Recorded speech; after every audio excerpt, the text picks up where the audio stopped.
आज भदौ 31 गते आइतबार साताको पहिलो कार्य दिन भदौ महिनाको आजको सेयर बजारमा भने पुनः फेरि भारी गिरावट आएको छ। करिब 42 अङ्कले घटेर नेप्से इन्डेक्स 1965 बिन्दु आसपासमा आएको छ। आजको सेयर बजारको अवस्था के कस्तो रहेछ, विभिन्न टेक्निकल टुल्सहरूको अवस्था के कस्तो रहेको छ, साथै आगामी नेप्सेको यात्रा के कस्तो रहन सक्छ समीक्षा गर्नको लागि, टेक्निकली नेप्सेको मुभमेन्ट छलफल गर्नको लागि, एनालाइसिस गर्नको लागि सदा चाहिँ आज पनि नेप्से एनालाइसिस लिएर म उपस्थित भइसकेको छु।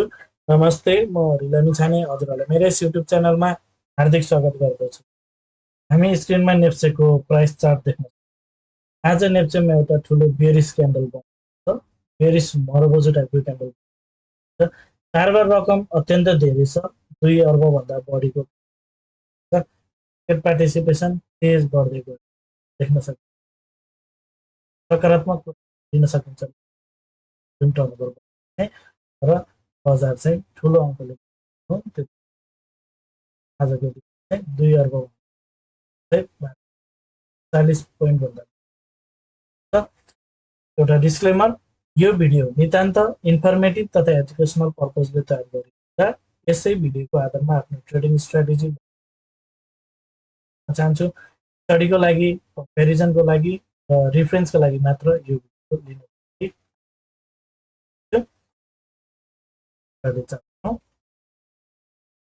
आज बजार ओपन भयो लगतै सुरुवाती चरणदेखि 2 पोइन्ट जति माथि बजार एकहोरो रूपमा बिचमा केही राम्रो माथि बाउन्स जाने प्रयत्न र एकहोरो रूपमा अन्तिमसम्म घटेर सकिन्छ, एकदम सार्प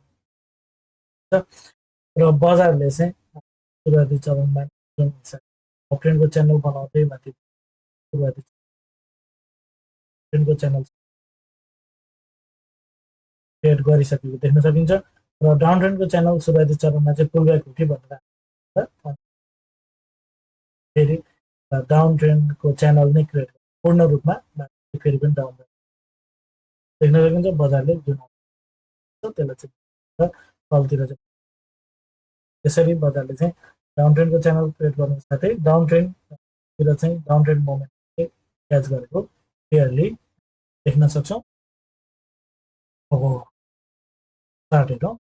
डेली टाइम फ्रेममा आजको क्यान्डल हेर्छ भने एउटा बेरिस क्यान्डल बनेको छ, बेरिस मरबोजो टाइपको क्यान्डल छ र हिजोको क्यान्डललाई कम्प्लिटली इन्गल्फ गर्यो। सो आजको क्यान्डलले बजार चाहिँ तलतिर जान सक्छ, जुन अगाडि बजार चाहिँ राम्रो बढेको थियो त्यसलाई कम्प्लिटली इन्गल्फ गरेको हुनाले आजको क्यान्डल तलतिर जान सक्छ। डाउन ट्रेन्ड फेरि जुन माथितिर गइरहेको छ, यो अप ट्रेन्ड चाहिँ सकिएको र फेरि पुनः डाउन कन्टिन्यू इन्डिकेट आजको क्यान्डलले जुन हिसाबले 19 बजारको थियो त्यसको लागि चाहिँ यो नै हाइएस्ट पोइन्ट हुन सक्ने र बजारले फेरि नयाँ कुरा चाहिँ हो त आजको क्यान्डल ठुलो बेरिस क्यान्डल तलतिर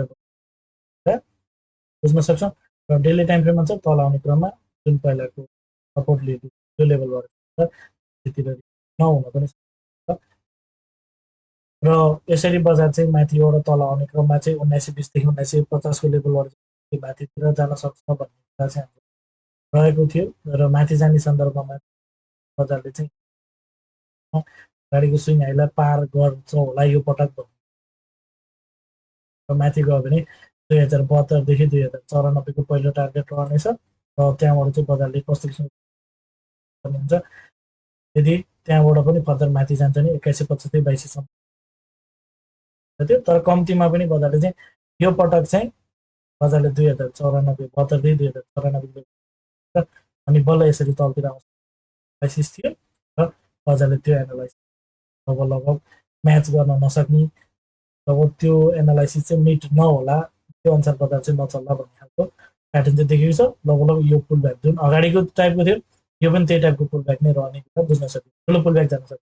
हाम्रो सुरुवाती चरणमा हाम्रो एनालाइसिस भनेको अगाडिदेखि नै भन्ने कुरा चाहिँ के थियो भने मैले हजुरहरूलाई सेयर गर्दा आएको कुरा बजार माथि गए पनि यही हिसाबको माथि जाने हो भन्ने कुरा नै थियो, तर अहिले केही फन्डामेन्टल कुराहरू पनि केही माहौलहरू बजारमा केही सक्ने पोसिबिलिटी भएको हुनाले र यो एउटा चाहिँ कम्पेरिटिभली एउटा चाहिँ राम्रो पास्टमा चाहिँ राम्रो डिमान्ड चाहिँ क्रिएट भएको जोन भएको हुनाले त्यसले चाहिँ बजारलाई अलिकति केही माथितिर लैजान्छ कि अलिक ठुलो पुलब्याक दिन्छ कि भन्ने मात्र एउटा कुरा, तर त्यो सफल हुन सकेको छैन। र बजार फेरि पनि त्यो जुन माथितिर गएको छ जस्ट यो टाइपको माथितिर गएको पुल ब्याक, माथितिर गएको पुल ब्याक टाइपको, यो पनि त्यही टाइपको पुल ब्याक रह्यो भनेर हामीले भन्न सक्ने हो। धेरै रहेको कुरा हजुर सेयर गर्न चाहन्छु। आगामी दिनमा बजार केही तल देखिन्छ। त्यसै गरी आवरली टाइम फ्रेममा यसरी घटिरहेको बजार चाहिँ आवरली टाइम फ्रेममा सेम जोन 1950 देखि 1920 जोन थियो आवरली टाइम फ्रेममा पनि, जहाँबाट बजार कुरा थियो। त्यहाँबाट बजार माथितिर चाहिँ केही गएको छ, मजाले रिएक्ट गरेको देख्न सकिन्छ लेभलमा। तर बजार माथि जाने सन्दर्भमा जुन अगाडिको हाई पोइन्ट थियो 2052मा, यो लेभललाई चाहिँ बजारले पार गर्न सक्छ र यो पुनः 2010को आसपासबाट नै बजार चाहिँ फेरि पनि अलिक ठुलो अङ्क देख्न सकिन्छ। र सर्फेसली हामीले हेर्दाखेरि चाहिँ यसरी घटेको बजार ध्यानेर गएर 2010मा चाहिँ लोवर हाई क्रिएट गरेर 2052को हाईको दाजुमा लोवर हाई क्रिएट गरेर अब फेरि अर्को लो बनाउनु चाहिँ तलतिर जान्छ कि जस्तो हामी बुझ्न सक्छौँ। मोर लाइकली यो लोवर हाई चाहिँ लगभग कन्फर्म भइसकेको छ। मोर एक्युरेटली हामी हेर्छौँ भने अब यो नै हाइएस्ट पोइन्ट हो, यो पुल ब्याक अब बजार छ। तर यदि बजार त्यसरी तलतिर जाँदैन, जबसम्म यो 1930लाई ब्रेक गर्दैन तबसम्म अब यो लोवर हाई नै भनेर यकिन रूपमा हामीले भन्न सक्दैनौँ। तर लगभग 80-90% यो लोवर हाई देखिएको छ। र यसरी हामीले चाहिँ यहाँबाट हेर्ने सन्दर्भमा यदि बजार तल आइरहँदाखेरि यदि यो पहिला थोरै डिमान्ड क्रिएट भएको थियो, यो लेभलबाट फेरि पनि माथि जाने क्रममा केही राम्रो प्याटर्नहरू चाहिँ इन्डिकेट गर्छ मोमेन्टम, फेरि पनि यो लेभललाई चाहिँ टेस्ट गर्न जान्छ कि भनेर। तर जबसम्म 2052 बजार तल हुन्छ तबसम्म चाहिँ बजार तलतिर अहिले यसरी माथि जाने चान्स चाहिँ रहन्छ, तर त्यसको चान्स भनेको चाहिँ एकदम कम रहेको कुरा हामी बुझ्नु। त्यसैले यहाँबाट चाहिँ के माइनर मात्र रिएक्सन आफ्नो प्रस्तुत गर्नु। अब 2010 चाहिँ लोवर हाई, 2052को दाजुमा 2010 चाहिँ लोवर हाई चाहिँ कन्फर्म भएको चाहिँ बुझ्न सक्छ। फेरि आवरली टाइम फ्रेममा अहिलेसम्मको हामीले प्याटर्न हेर्छ, बजार चाहिँ केही तलतिर जान्छ छ। र यो क्यान्डलमा ट्याक्कै एक्ज्याक्टली हामीले हेर्छ भने अगाडिको यो चाहिँ फ्लिप गरेर माथि अलिकति थोरै केही माथितिर जान्छ कि भन्दा पनि अल्टिमेटली डाउन ट्रेन्डको छ, माथितिर केही रिएक्सन दिएर तलतिर जान सक्छ। अब 15 minutes time frame, 15 minutes time फ्रेममा बजारले चाहिँ यो लोवर लोको सिरिज बनाउँदै तलतिर झरिरहेको बजार यो हाईलाई पार गरेर माथितिर गएको थियो। बियरिश क्यारेक्टर सकाएर चाहिँ फेरि पनि बुलिस अप ट्रेन्डको च्यानल चाहिँ क्रिएट गरिसकेको थियो र यो हाईको दाम र फेरि अर्को 2010सम्म चाहिँ बजारले धेरै बनाएको थियो। तर त्यो माथितिर सस्टेन गर्न सकेन, फेरि तल आउने क्रममा यो लोलाई ब्रेक गरेर तलतिर झरिसक्यो। हुन चाहिँ क्लोजिङ हिसाबले तल झरेको छैन, तर नेक्स्ट एटेम्पमा बजार तलतिर जान्छ। यसले बजारलाई माथितिर चाहिँ लान सक्छ, लगभग यो हाईलाई नै पार गरेर लान सक्छ। पनि अहिले तत्काल अरू विभिन्न हामीले टाइम फ्रेम एनालाइसिस गर्दा बजारको मोमेन्टम एनालाइसिस चाहिँ बजारले चाहिँ यहाँबाट यदि माथि गइहाले पनि जस्ट एउटा माइनर रिएक्सन मात्र बजार चाहिँ फेरि पनि तलतिर बुझ्न सक्छ। र 15 मिनट्स टाइम फ्रेममा चाहिँ लगभग क्लियरली बजार चाहिँ यो अपट्रेन्डको च्यानल नसके पनि मोर लाइकली बजार चाहिँ यो जुन हिसाबले माइनर अप्सन गएको थियो त्यो चाहिँ लगभग सकिने र फेरि पनि डाउन ट्रेन्डको च्यानल चाहिँ हामी बुझ्न सक्छौँ। कन्फर्मेसन दिएको छैन, तर इन्डिकेसन भने बजारले गरिसकेको छ। सुरुवाती चरणमा नै जब बजारले यो लोलाई ब्रेक गरेर यो लोलाई चाहिँ सपोर्ट लिएर माथि जाँदाखेरि यो हाईलाई पार नगरेर पुनः तल आउने।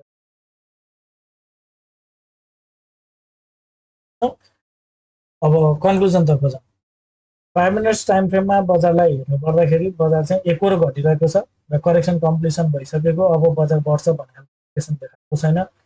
15 मिनट्स टाइम फ्रेममा बजार केही माथितिर हल्का केही जान्छ कि भन्ने खालको अन्तिमको क्यान्डलले इन्डिकेट गरेको छ, तर क्लियर डाउन ट्रेन्डमा देख्न सकिन्छ। Under correction down trend continuation pattern छ। आवरली टाइम फ्रेममा पनि बजार चाहिँ घट्दो क्रममै देखिएको छ। कुनै पनि क्यान्डलहरूले चाहिँ पर्सलको चार फलदेखि अगाडिको भन्दा अहिलेको फल चाहिँ तेज नै रहेको हुन्छ, एक्सपेक्ट गर्न सक्छौँ। डेली टाइम फ्रेममा आज एउटा कम्प्लिटली बियरिश इन्गल्फिङ क्यान्डल बनेको थियो। यो क्यान्डलमा नेगेटिभ सेन्टिमेन्ट राख्छ, बियरिश मोमेन्टम चाहिँ राख्छ र यसले चाहिँ भन्दा केही तलतिर जान सक्छ र सेयर गर्न हजुरहरूलाई मेरो भिडियो के कस्तो लागिरहेको छ कमेन्ट मार्फत जानकारी गराइदिनु होला। भिडियो मन परेको छ, उपयोगी भइरहेको छ, सही पुऱ्याइरहेको छ, भिडियोमा एक लाइक गर्न अवश्य गरिदिनु होला। साथै च्यानलमा नयाँ हुनुहुन्छ, पहिलोपटक हेर्दै हुनुहुन्छ अथवा अहिलेसम्म पनि च्यानल सब्सक्राइब गरिदिनु होला। हवस् त, धन्यवाद।